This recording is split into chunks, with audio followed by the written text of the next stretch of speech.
Phase du cycle. Multistérile effectue automatiquement toutes les phases du cycle de préparation à la stérilisation des instruments ou autres matériaux selon un protocole opérationnel bien précis et automatisé. Une fois branché l'appareil et chargé de liquide spécial, selon les instructions, sélectionnez le cycle et le mettre en route en appuyant sur la touche Start. Toutes les fonctions seront alors effectuées automatiquement.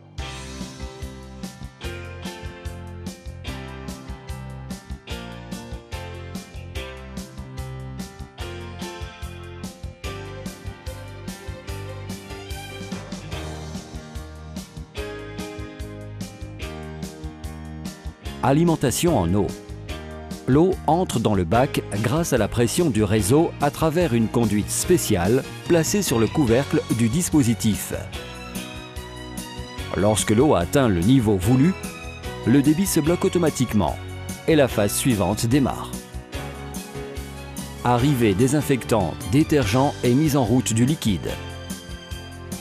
Une pompe péristaltique spécifique présente à l'intérieur du dispositif introduit automatiquement le pourcentage de désinfectant détergent sélectionné au préalable dans les paramètres du cycle.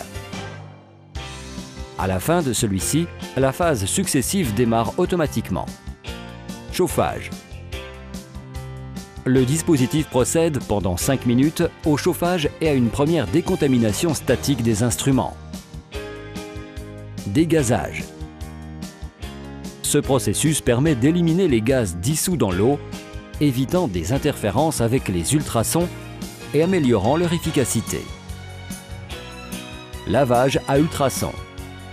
À la fin de la phase de dégazage, démarre la détertion par ultrasons.